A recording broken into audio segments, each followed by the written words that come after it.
Hello everyone, it's Asiema, and now we're back with the second episode of You For Used to Act podcast, which is in the framework of a European project. And its main aim is to raise the political participation or active citizenship of younger generations. And if you already know me, well, you know that we have had the first episode, and now it's time to get the views or the opinions of the younger people on the European Union in this one. I would like to say that we have new participants, and now I'm going to present each of them to you. Apart from me as a hostess, we have Pablo from the same organization, from Drumbliss here in Spain, who is going to be another host in this episode. Pablo, would you like to say hi? Hello everyone, thank you Asima for the presentation, and I'm very happy to be here hosting this second edition of the podcast. Okay, very nice. And I would also like to present a very interesting guest. We have a journalist. Her name is Paloma. Paloma, say hi. Thank you so much for the presentation, Asima. How are you?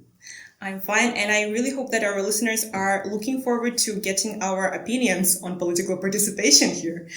Okay, and we also have the young people, the young voices that I'm really curious to find out more. Dani, you are from Spain, right? You are a student. Would you like to give a little bit more information about yourself? Well, I've lived here all my life, so I'll try to add what I can, and I'm currently a college student of engineering, programming engineer to be precise. It's interesting because we are here in the region of Castilla-La Mancha, and you're not the only student who comes from the University of Castilla-La Mancha. Dana is a student of Faculty of Humanities and Social Sciences. Dana, would you like to say a few words about yourself? Yes, hello everyone. Thank you very much for inviting me. Very excited to share my opinion on the European Union and the youth. Okay. And right next to Dana, we also have Camila. Hello, I'm from Kazakhstan and I graduated university at Spain, and now I live here as an immigrant and work. Amazing. Okay, yes. So this is our team. And, well, just to kick things off, I would like to wrap up the first episode in which we talked about the good or strong points of the European Union, among which the most highlighted ones were diversity and also freedom or liberty. We can continue talking about the positive aspects of having such a diverse European Union, but with the opinions of our new participants. Who would like to start? Maybe you can start? Yes, Paloma, please. Well, to me the most important positive aspect is to have a broader vision of the world because of that reality that surrounds us. Perfect. Okay, yes. Maybe somebody would like to add anything else? For me, the diversity of the European Union is, in the first term, it's cultural, and then it's also linguistic. Mm-hmm. I believe that here you can find a different mixture of languages, and this is so fascinating for me because I love languages. And I think it's a place where you can find all of them in the same place. Yeah. I don't know what you think. For example, one of the main things that when I think about European Union comes to my mind, it's the regional diversity as well, not only in between countries, but also within countries, how different are, like, I don't know, the southern from the south, from the north, or different regions. I don't know if you, in Spain, you have seen that difference a lot, if you consider that it enriches, or on the contrary, it doesn't. So what do you think of that regional diversity? Do you have any insights? I guess our participants from Kazakhstan, Dan and Camila, they may have the impression of these regional identities because they have had this experience already. Do you feel that these are regional identities and they are quite strong in Spain, at least? Yes, for sure. I think especially that Spain is very divided for specific comunidades autónomas. Communities, yes? Yes, communities. And we can see that there are pretty much more difference, even though it's one country. Yes. Actually, I have heard from a friend of mine that Spain is called a nation of nations. I don't know if it's true, but it seems so. At least from my perspective, I felt as if not just on the level of regions, but also on the level of cities or even on the level of villages. Because here, for example, people may come from local municipalities and they may say, okay, I come from this village while you come from the other. So it's the same diversity. It is also the cause of people kind of excluding you to some extent. What do you think? Dani, would you like to share? I've never felt nor seen any kind of discrimination of the sort. Okay. I think that the European Union is, in practical terms, very beneficial. Yeah. The diversity of different cultures, of technology, of having different history and different standards, but at the same time being a community and being able to share some practical points, to share information, the same coin, or something that can unite us. It's almost extremely beneficial. Yeah, So I think regarding the diversity issue, and also to shift a bit the perspective here, there's a lot of benefits, and what you were saying, that if some people may feel discriminated or not, but depending on the region, according to the Eurobarometer, in the European Union, the people that is more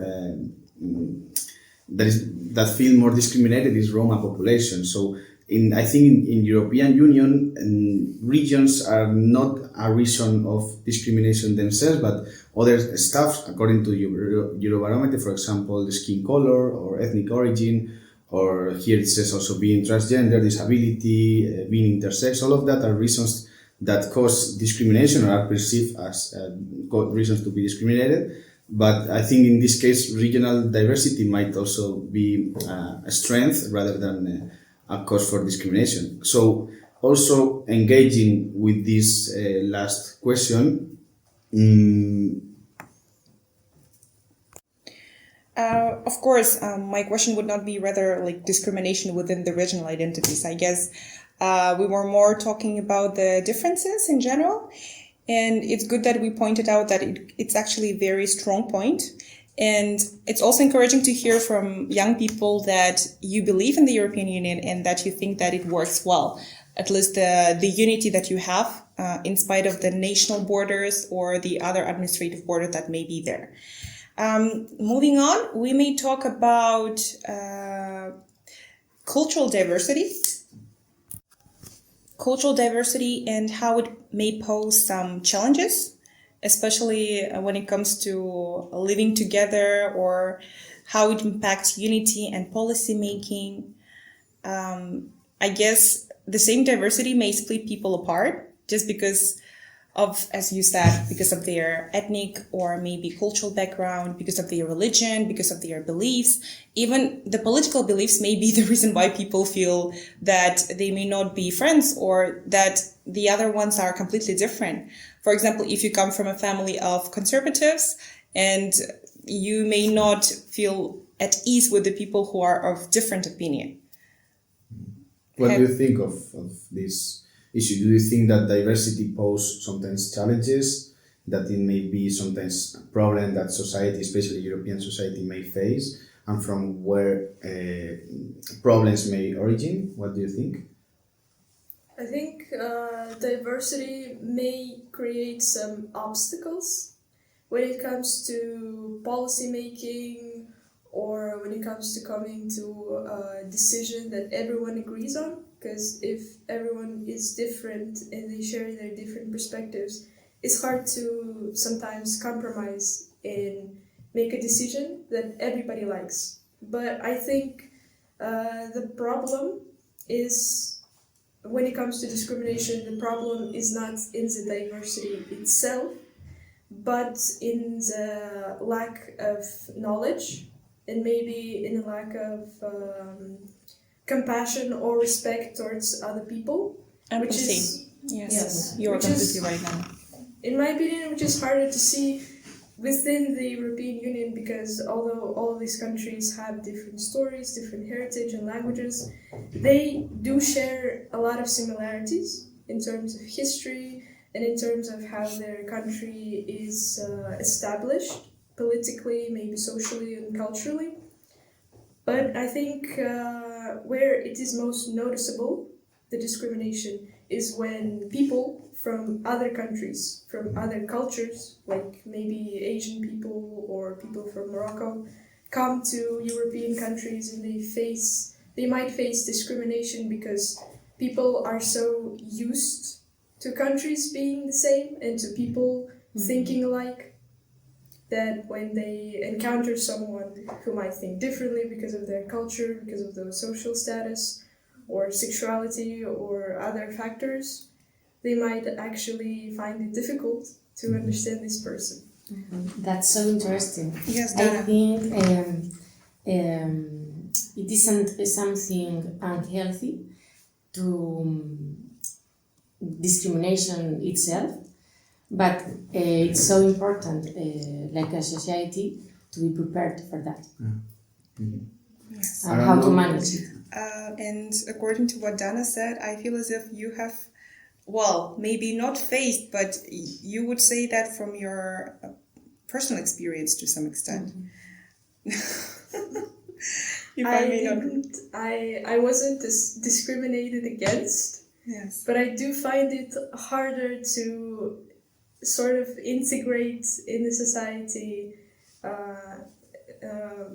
above everything in the society of Spanish people. Yes. Because we have such different cultures and beliefs. I wanted to ask you, if I can, what are those things that you find more challenging when, or at least that contrasted more with your cultures, specific the Spanish context, but maybe in the whole European context? May you give some examples of this contrast that you may found challenging when adapting to new cultures?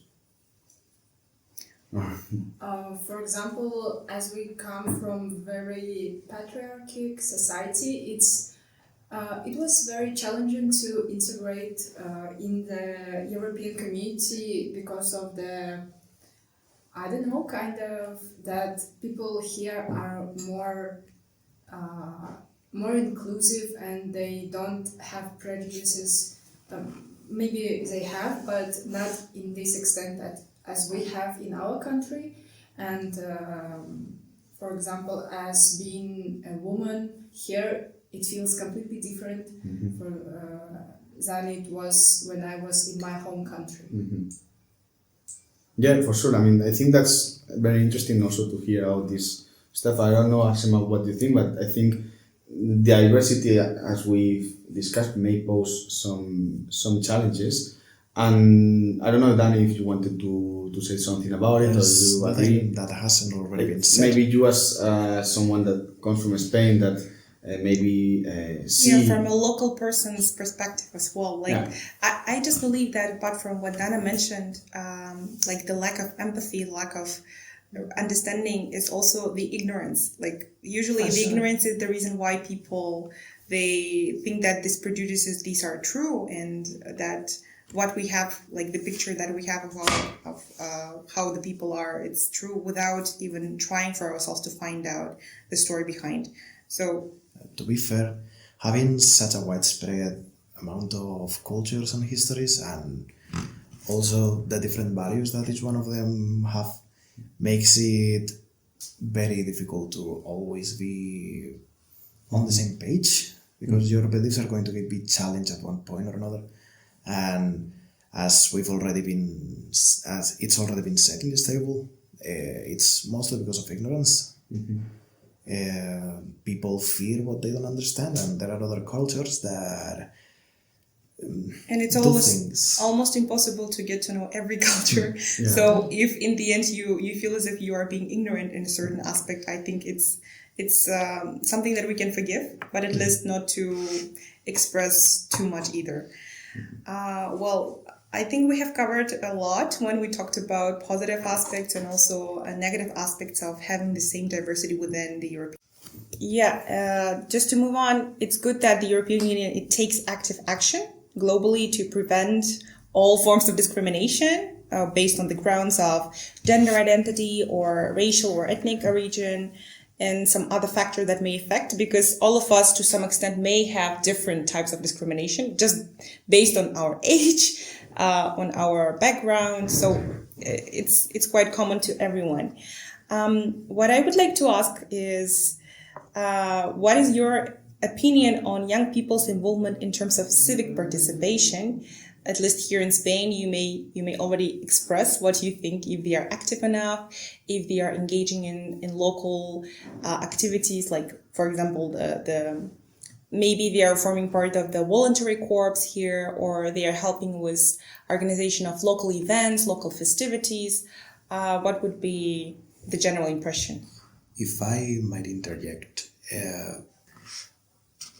the civil participation of young people on that kind of matters, I think it's pretty reduced due to the current position of my generation in trying to find a stable income and jobs and something to live by. So there was a time where you could just work and own a house. That was amazing, but currently it's a bit more difficult than that. So they kind of focus themselves more in trying to reach that stability and don't try to focus that much in being engaged. Sure. In the, And it's a good and it's a right point, because it already points out to the main concern of young people like us, because it may not be our priority to be active politically or maybe in terms of civic participation, just because we have our different priorities that may include finding an employment, survive. securing some financial stability, or just trying to settle down in a country which is completely not yours,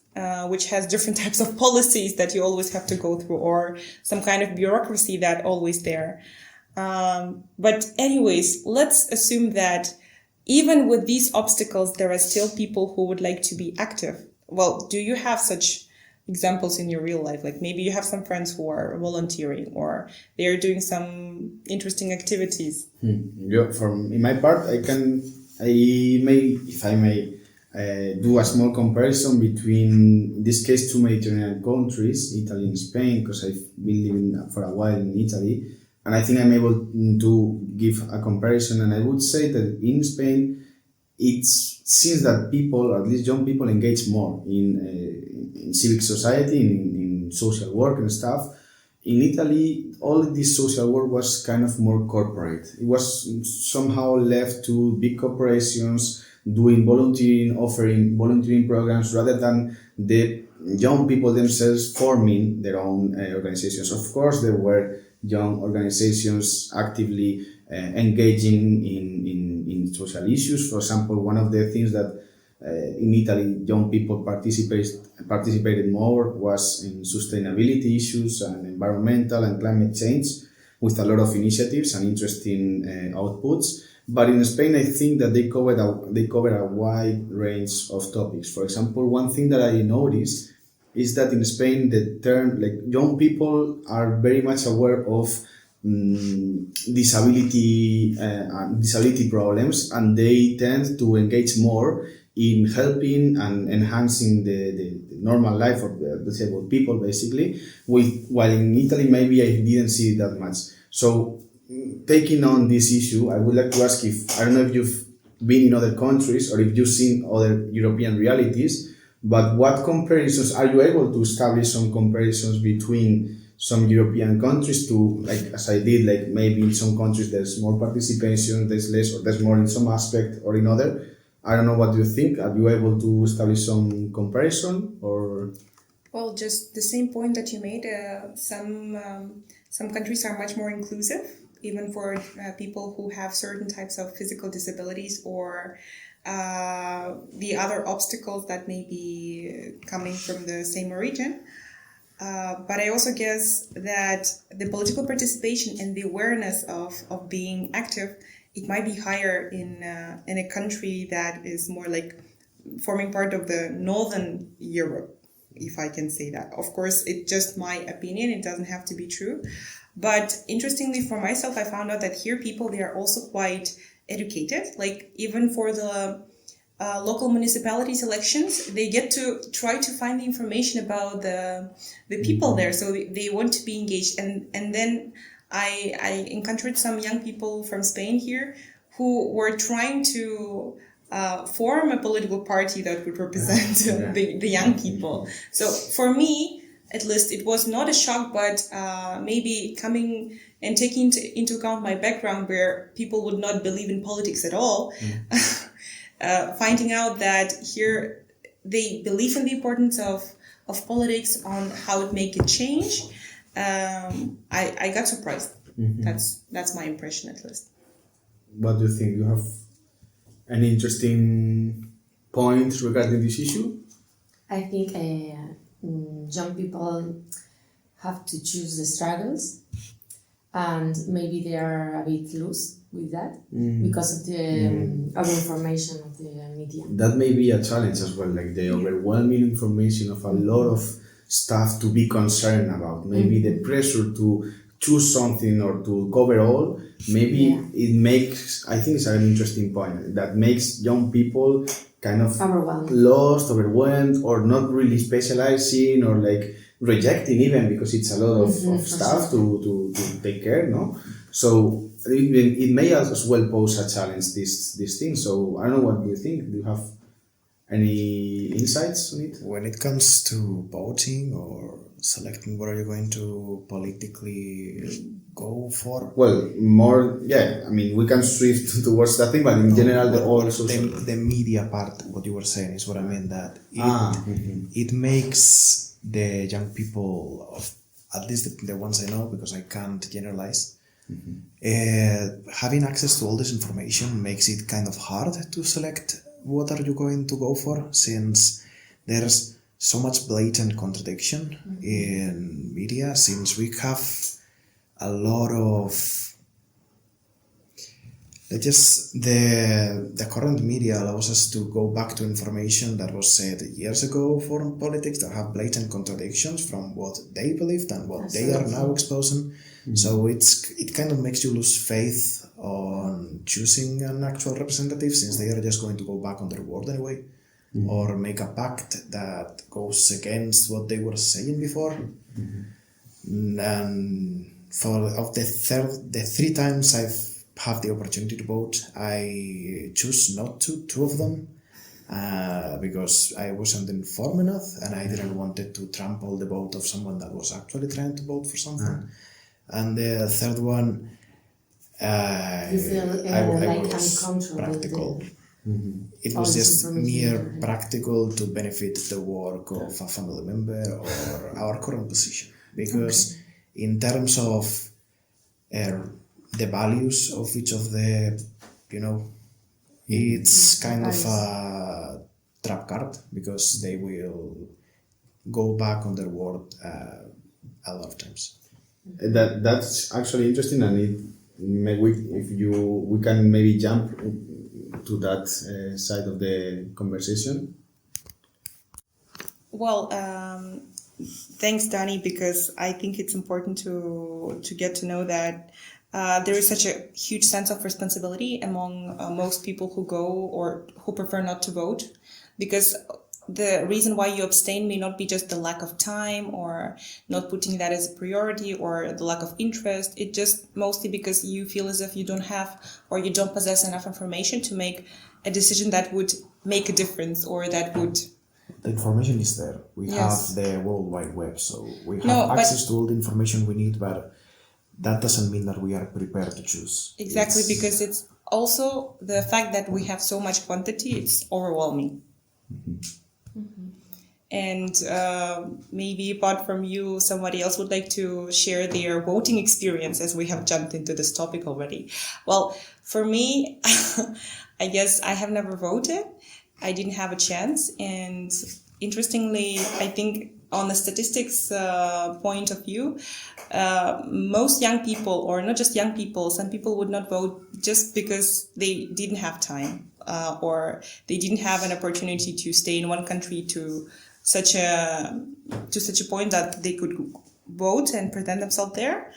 Pablo also mentioned in the first episode that because of all these mobility that is provided by the European Union, which is a very good opportunity for us to travel, to cross the boundaries, and then to get to know this diversity, he didn't really have time to get informed about the politicians or the politics in general, and that's why he wouldn't do that.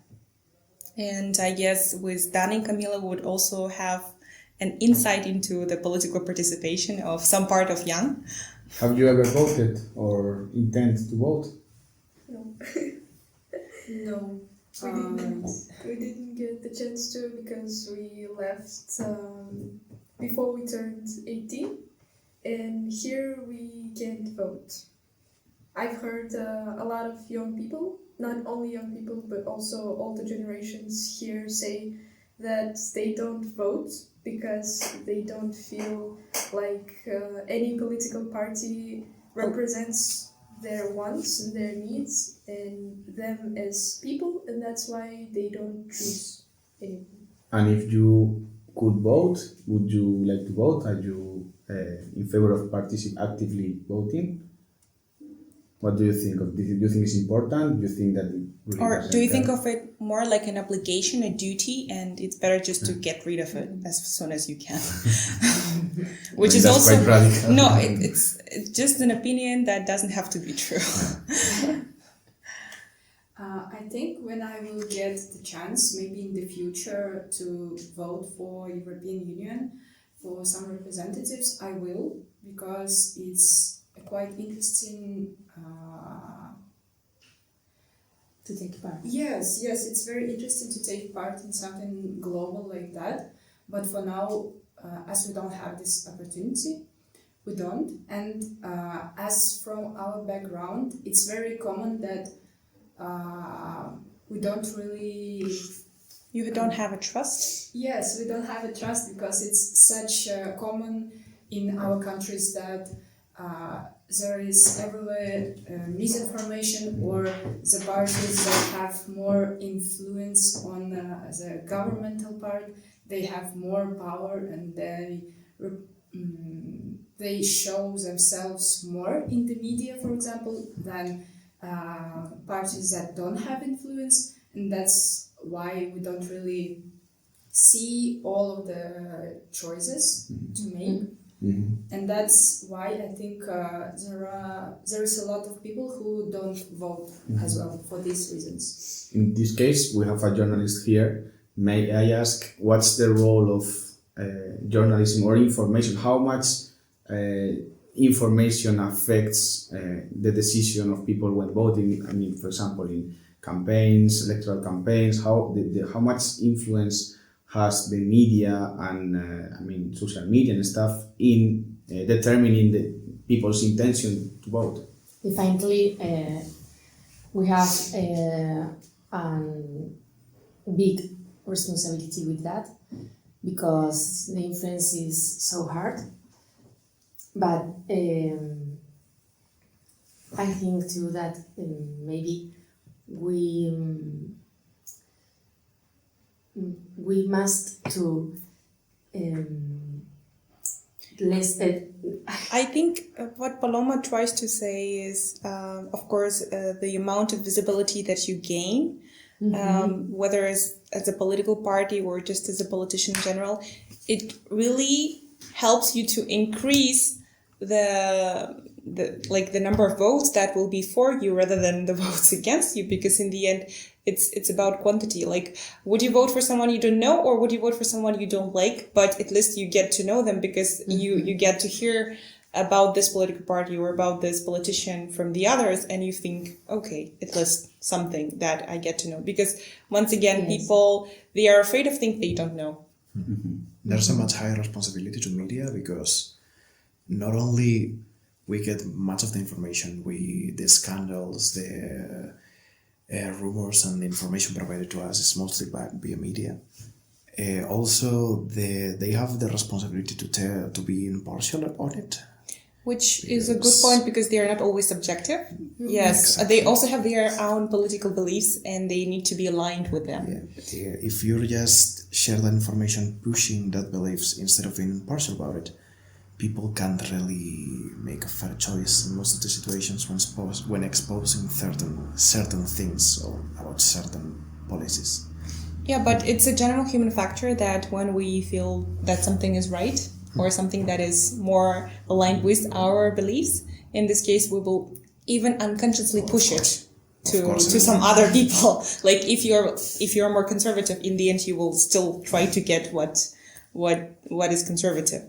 It's good, but after talking about the reasons and the political participation in terms of voting, we got to touch about the motivation, and in some statistics it was mentioned that most people, they would vote just because they feel like a huge responsibility. The same part would also say that it's because it's a duty as a citizen.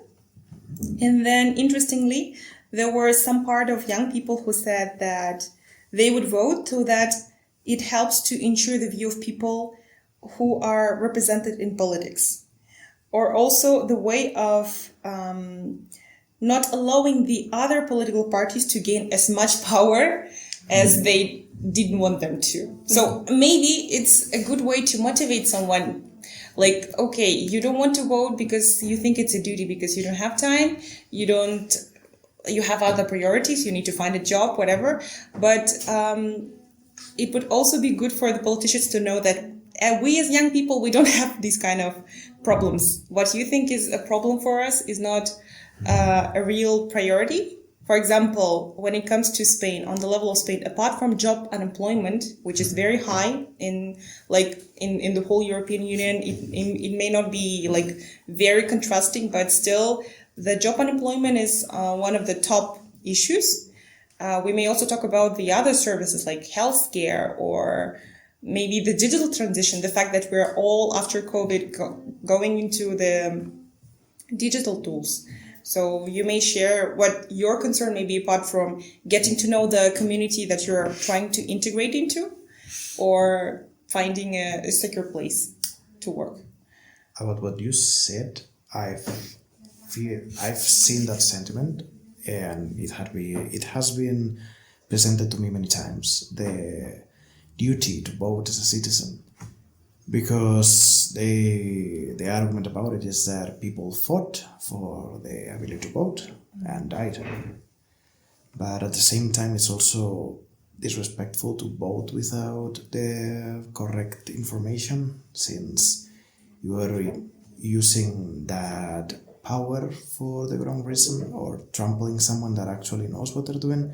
And hate voting is something that is being done in Spain a lot. There are people that almost religiously always vote one party and despises the other, even when it's more, not only because of the values, but of the people that go in the party.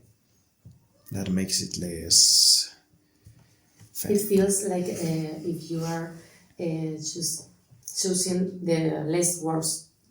Yes, Not okay. the So you go with the general flow, with the mainstream, because it is at least an option. Here Understandable. it is interesting because according again to the Eurobarometer, they made a survey asking what are the main reasons of voting, and they also ask what are the main risks when voting, in the sense of like how concerned are you or not about the possibility of each of the following events becoming a risk for voting.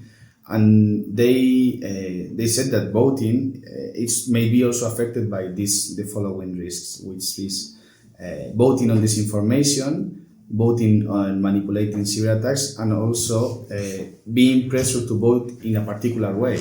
In this sense, many young people may feel, this is reflected here, especially in Spain, because the percentage is higher than in the European Union. 63% of the population in Spain feel pressured to vote in a particular way. So it may be a problem, that this thing that we're talking about of like, I have to vote because certain stuff, as like maybe to not allow the other party to come to the power, or because my family pressures me or my culture pressures me.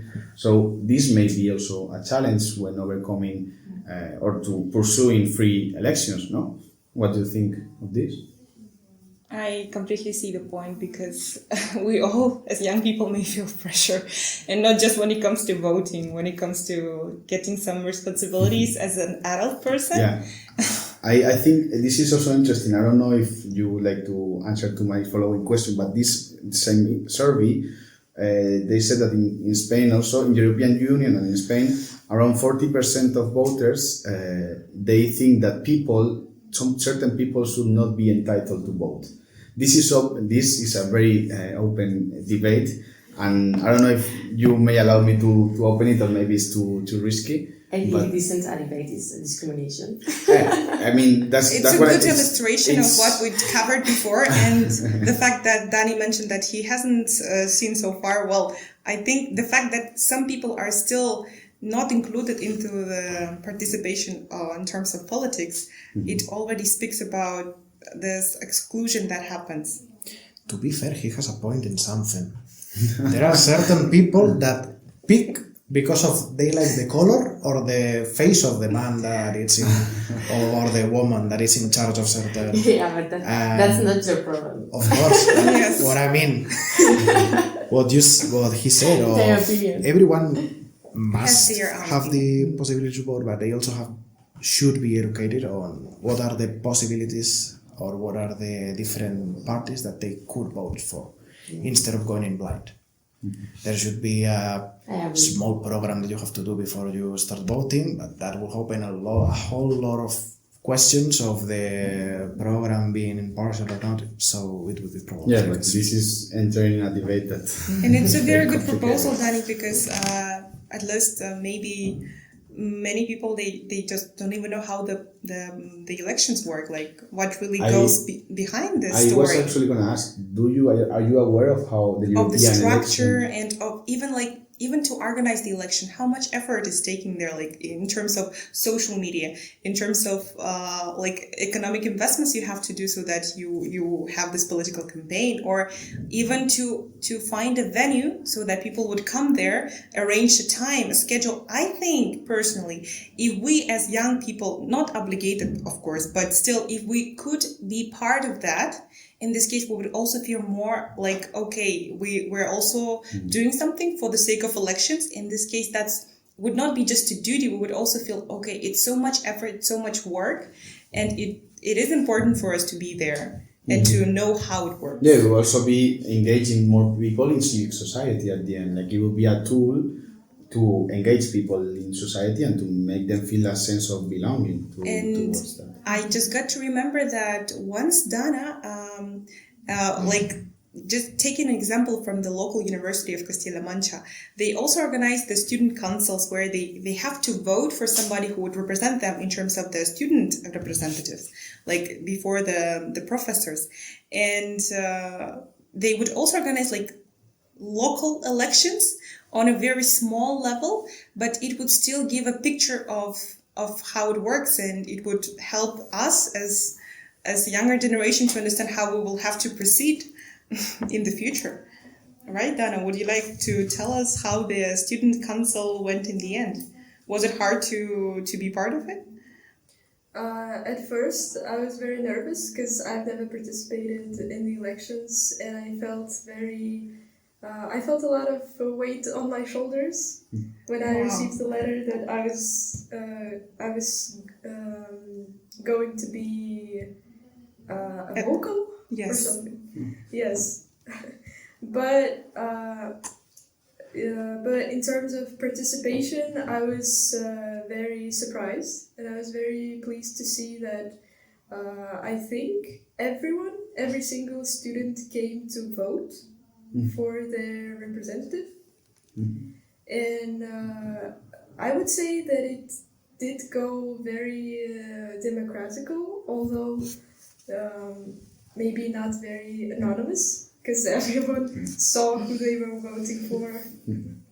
Then I guess the elected student representatives, once again, it was just because they were much more known, they were much more popular, which means that if you have the information and if you get to disseminate this information as much as possible. It helps you a lot to gain visibility and also to gain representation, right? I think the same worked even on the mini level of the election that you had at the university. But talking about this importance of being media, being social and everything, it's interesting to see that we still rely quite heavily on different social media platforms and including, at least from the statistical point of view, if Pablo would like to say something. According again to Eurobarometer, people in the European Union, the social media that they use most is Facebook, then WhatsApp, then YouTube, and then Instagram. This is to get informed, like not to use, but to get informed. They mostly use Facebook. I don't know, do you agree with it? Like, do you use Facebook also to get informed? I feel as if it also goes from generation to generation. For example, they're split, like you have X, Y, Z. So for me, Facebook is not an option at all. No, for me neither. I mean, I think among young people, Facebook is not really, at least in Spain, in the Spanish context, it's not really a source of information. What would you say in Spain is the source of information? Or for you personally as well. Or for you personally as well, yeah. Instagram for sure. Instagram, also, or TikTok maybe. Also YouTube. Or YouTube, yeah. Okay, once again, yes. Twitter's a playground. And other trusted sources of information that have to do with Europe or, well, anything that has to do with the news going globally or nationally. Of course, apart from what we mentioned before, it would be national media. People still listen to the news. Interestingly, their friends, family, because there are always these little political debates that they have, like on a level of families. I guess you would still engage with your parents talking about the political parties, or your parents expressing their opinion, and this way you're also absorbing this opinion to some extent. Taking everything that we discussed before into account, what would be the last message that you want to leave here in this episode when it comes to making you motivated to participate in the elections? What would motivate you to become active and to form part of the political representation? You can start. Okay, I think the main thing that demotivates people to vote is the lack of information or preparation to choose what are you going to vote for. So if I would have to give a message about it, it's just for the love of God, educate yourself before voting. Don't choose a face or a family party that you want to vote, but the one that actually aligns with what you believe and what's going to be useful for you and the future generations. So choosing the right, or at least trying to read more, to get more resources. Of course. A keyword is, he said, first educate yourself and then please go to elections. Which is a very good point. And you, Paloma? Well, in my opinion, we can feel sometimes frustration for not to be heard. So for me, the solution would be adding to the political agenda issues which concern to youth people. Exactly. Giving a voice to young Yeah. people, basically. Yeah, I agree. I also agree. I think a challenge that many young people might face when it comes to political parties and voting is the representation, because there are some age limits in the political parties, and many young people might feel like they're not represented because there is such a huge gap between those people who represent them and the young people.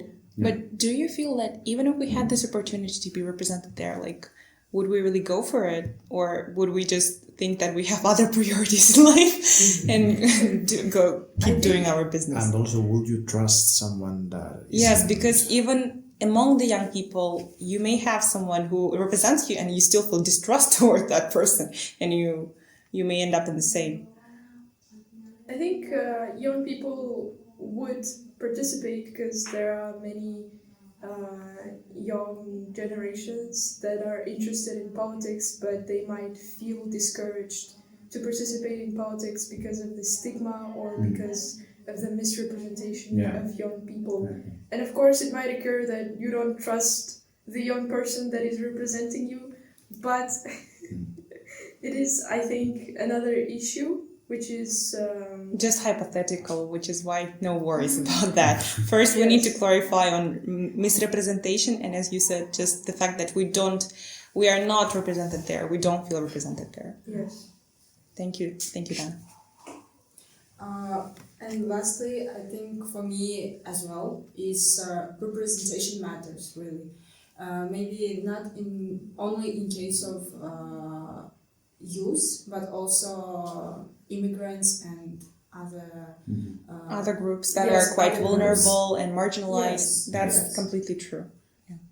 In my opinion, I think it's summing up a bit all of that. That I think the word is disconnection, either because we lack information, either because we lack a voice, or we lack representation or visibility. Young people feel disconnected maybe from politics, and I think the main problem is to engage people again there. So what would motivate me? It would be gathering all these insights and uploading into the political level by basically including young people in all their decisions, at least their perspectives, not seeing or getting closer to young people in a way that the young people don't see that politics are something that are not trustworthy or are too far away or are not worthy to engage with. So in that way, the younger generations would get closer, or at least would participate more, in my opinion. You? I completely agree, and after all these opinions shared, I feel as if I'm much more motivated to be politically informed and educated, because I feel like, of course, everything mentioned before, like the responsibility that we may have, because you would still represent yourself, your voice in the first place, and then the voice of the group of people that you are forming part of, or of the community that you belong to. And it means a lot, at least for those people who cannot vote. I think that's why the key message would be still to try to, of course, get the information first, and then to really set priority as for voting. Well, a big thank you for everyone who has joined us in this episode as a listener, and also to our guests, because they have shared very useful insights on the European Union, on younger generation, on their day-to-day struggles, which was very important for us to get to know.